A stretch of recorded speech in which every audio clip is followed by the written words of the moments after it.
Spice. I've been Lil Kim. I've been Mary J. Blige. I've done Beanie Man. 6ix9ine. Cool. Like, I have done some characters. You've done 6ix9ine. I did 6ix9ine.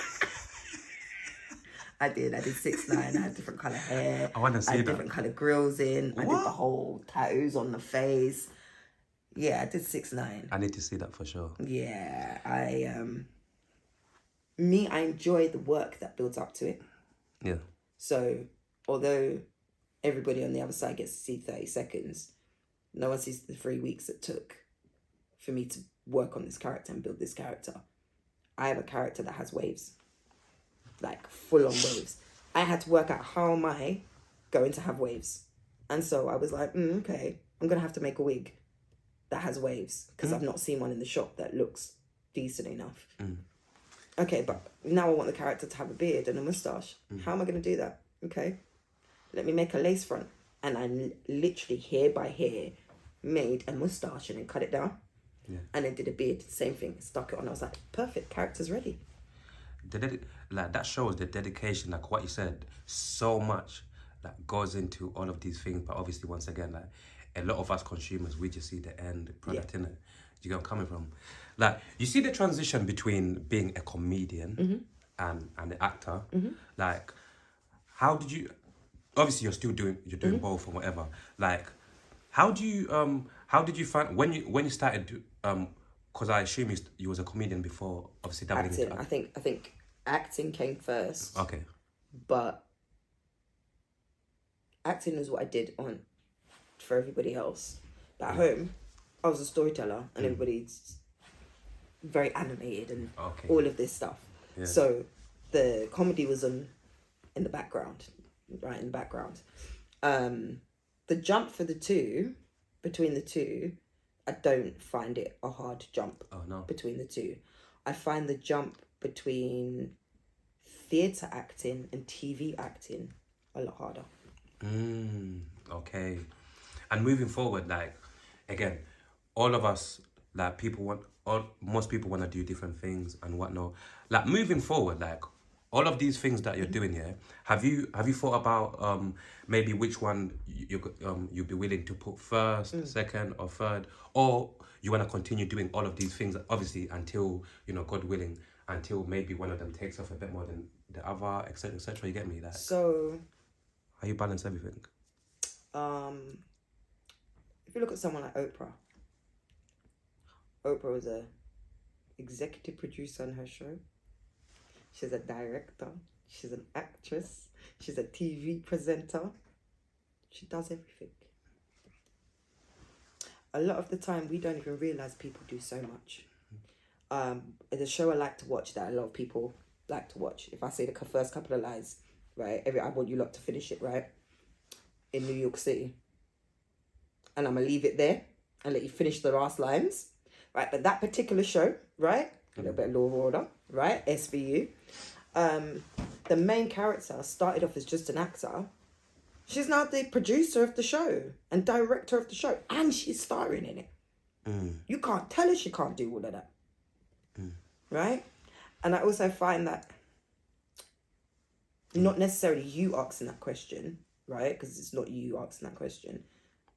But I find it's more women will tell me, well, which one? As opposed to with men, you can do it all. You can be all of those things. Of course you can. But as a female, I'm supposed to pick one. No, I'm not doing that. I'm not doing that. Do I want to focus? This is why I don't focus on one. That's why I don't focus on one. I want to do something and I want to act, right? I want to create a video. What you see is the final product of 30 seconds. Everything else that went into this video that I made needed to be done and do it with different roles. Now, I could have outsourced and gone to other people or have done it myself. And doing it myself means I get it the way I want it. Shameless plug. The jacket I'm wearing right now, I made it myself. I make 90% of my own clothes that I wear, right? 90%. One, it fits me in the way that I want it to fit. Two, any little mishaps, I'm able to just fix it back. And 3, that means I can make my own costumes, right? So I can't have a character without a costume. So therefore, I need a costume. I need a costume department, right? So I need that. Then I need hair and makeup, because that needs to be done for the video too, right? So I'm going to do that as well, right? But then chances are I've got a camera here and I've got a camera here and I've got remote controls in my hand, pressing the buttons, filming myself at different angles so that I can chop up the video to edit afterwards. Why should I not be credited for all those different roles that I've just taken on? Why should I not get the credit for being the actor, for being the director, for being the executive producer, for being the cameraman, right? And the runner. Why not? Why shouldn't I get the props for doing all of those things, because I've done all of those things? So I will not focus on one, because I don't have to. And also my brain focuses in a different way. Like, I could be watching a show and sewing on the sewing machine all at the same time, right? Or learning lines, sewing on the sewing machine and taking in everything at the same time. Yeah, that for me, that sounds like multitasking at the highest level, boy. Love it. Like, how do you because here we try to obviously inspire other people as well, because obviously we both know that there's so many people who within their life, within their own reality, they think they cannot do this, they cannot do more than one thing and whatnot. Like, for you, like, what is the key to balancing everything that you're doing? What's the key? Trusting in your source. If you like it, then it's okay. Don't do it because you want somebody else to like it. Do it because you like it. If you find it funny, then it's funny. If you doing it because somebody else said it was funny, you don't think it's funny, it's not funny. So I would say trusting in your own source. Don't be afraid to mess up. Right? Don't be afraid to mess up. You need to make mistakes. When you took your first step, you dropped. And you dropped less the more you carried on walking. So, and sometimes stay out of your head. Stay out of your head. It can happen to everybody. You start to doubt things because things might not be going the way that you want them to go, or you're not getting the support that you think that you should be getting. Again, to remind myself this: do not do it for validation, because you're doing it for the wrong reason. You have to do it for the love of the art and not for what you can get from it. Yeah. Like, you see, like, everything that you do, yeah? Do you ever, like, obviously, like, set goals, or do you ever, like, have a certain, like, obviously, in terms of, like, a certain result that you like to obviously get from whatever you do? Because obviously, you see, like, all of these things that we do, yeah? Some people obviously do them for different reasons. Some people have got different motivations why they do all of these different things. Like, everything that you do, because obviously, after speaking to you for a short period of time, yeah, it's very clear that you're a very, very creative woman. So all of these things that you're involved in, yeah, like, do you have like a goal in terms of like what you want to get out of them, what you would like to achieve from them? Absolutely. Double down on the absolutelys. What I notice is I don't like to be too fixed. I have a goal. Yeah. How I get there is fluid. It's a fluid track. It's not a straight road to how I'm going to get there, because I will also take into factor that everything happens for a reason, even if you don't know what that reason is at the time. And sometimes you have to go the hard way to get there, It's not necessarily straight away that you're just going to get that the road is as simple as you thought it's going to be. Yeah. So yeah, there are goals. I remember being 16, doing business studies for GCSEs, and God, telling my age now, so I don't do them no more. So yeah, I'm doing my business studies, and I remember saying I wanted to open a performing arts school for underage privilege, for underage children from underprivileged areas, right? And I wanted to do that by the time I was 40, right? And again, before I was going to give away my age there, I'm not doing it, right? Then a few years ago, I realised, hold on. I've been teaching in schools in disadvantaged areas for years. Yeah. I hit my goal just in a different way. Now, if I had been so focused on it has to be a school, it has to be my own school with my name over it, if I'd stuck to that, I might have got over-consumed with just trying to get that without realising that everything, all of the objectives of what I wanted to do, I've been doing for years. Yeah. I've been doing it.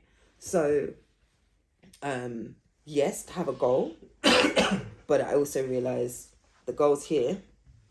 I might hop, I might run, I might zigzag, I might take a little pit stop here, but I'm going to get there. Yeah. And I also want to say, by the way, congratulations on becoming the first Miss Curvaceous. Thank you. UK. Thank you. Very curvy indeed. Thank you. Looking beautiful as well.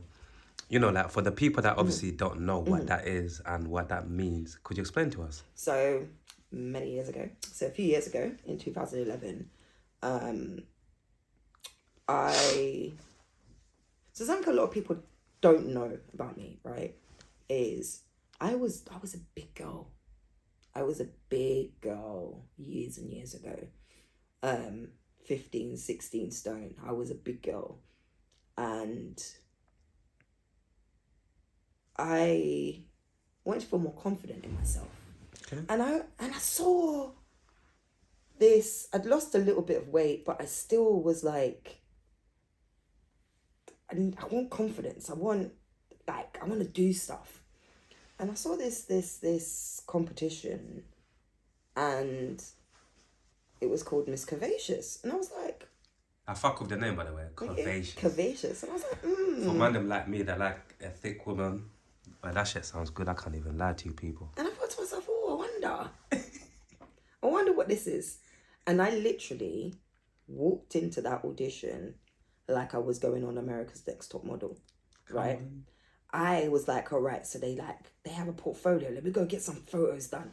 So I walked in there with my little folder, my little photos, and I was like, yeah, right. I had all my different looks and stuff, and they were impressed. And then we had to do loads and loads and loads of different rounds until we got to the final. And on the day of the final, we had to walk in different designers' clothings, and then we had a talent section.